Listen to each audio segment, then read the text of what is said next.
কথা 1000 গরু কোরবানি দিলেন কিন্তু একটা ফরজ নামাজ ছেড়ে দিলেন, ওই 1000 গরুর চাইতে একটা ফরজ নামাজ আপনার কাছে বেশি উত্তম ছিল।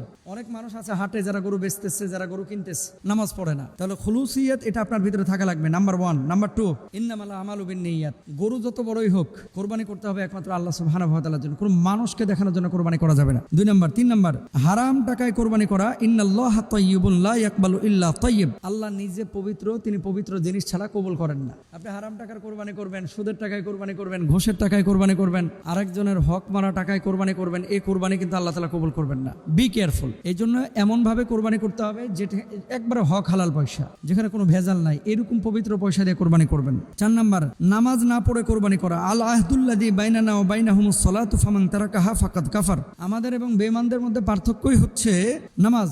যে নামাজ ত্যাগ করলো সে যেন কাফের বেঈমান হয়ে গেল। এখন আপনার কোরবানি দেওয়া হচ্ছে ওয়াজিব, কারো কারো মতো সুন্নাহ।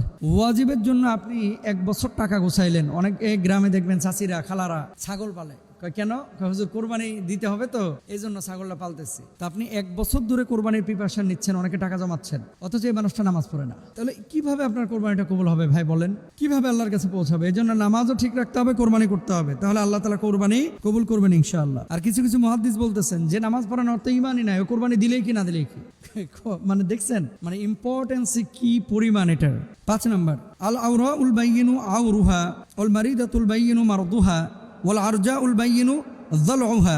স্পষ্ট কানা, স্পষ্ট ল্যাংড়া, স্পষ্ট খোড়া, অত্যন্ত দুর্বল পশু, এগুলো দিয়ে কোরবানি হয় না, এগুলো দিয়ে কোনো কোরবানি হয় না। অনেকে দেখেন না টাকের, যে টাকে গরু নিয়ে আসছে ছেঁচার মানে ঘেঁষা খাইতে খাইতে পিঠে চামড়া উঠে যায় এবং রক্ত বাইর হয়, এই ধরনের গরু কিনবেন না। ব্যাপারীরা বুঝুক ঠেলা, এই ধরনের গরু কিনবেন না, কারণ এগুলো ওদের কামকেয়ালি। ট্রাকে গরু উঠাইতে পারবে ধরেন 20টা, ও উঠায় 40টা। যখন গরু ছাগল উঠায় ট্রাকে, এরা মনে করে এগুলো তুলার তৈরি, এর হাড় গোস্ত নাই। এই সমস্ত বদমাশগুলো এই কাজগুলো করে। ভাই ওরা তো একটা রূপ, নবীজি এই ধরনের প্রাণীকে কষ্ট দিতে না করেছেন। 6 নাম্বার, মান যাবাহা ক্বাবলা সালাতি ফা ইন্নামা যাবাহা লিনাফসি। যে ঈদের নামাজের আগে জবাই করলো, হ্যাঁ গোশত খাওয়ার লাগে জবাই করলো, এটা কোরবানির গোশত না, কোরবানির পশু না। মানে ঈদের নামাজের আগে আপনি জবাই করে দিয়েছেন, আপনার কোরবানি হবে না। 7 নাম্বার, ওয়ালা তাকুলু মিম্মা লাম ইযকার ইসমুল্লাহ। আল্লাহর নাম ছাড়া যদি আপনি কোরবানি করেন, আপনার কোরবানি হবে না। এরপর হচ্ছে 8 নাম্বার, পশুর প্রতি নিষ্ঠুর আচরণ। ইন্নাল্লাহা কাতাবাল ইহসান আলা কুল্লি শাই। আল্লাহ সবকিছুর উপর উত্তম আচরণ ফরজ করেছেন। কোরবানির গোশত নিয়ে অহংকার করবেন না, যে আমার গরুর এত হয়েছে, তোমার গরুর এটা হইলো, তাহলে কিন্তু আপনার কোরবানি কবুল হবে না। কোরবানির উদ্দেশ্য ভুলে যাওয়া, কি কারণে আপনি কোরবানি দিচ্ছেন,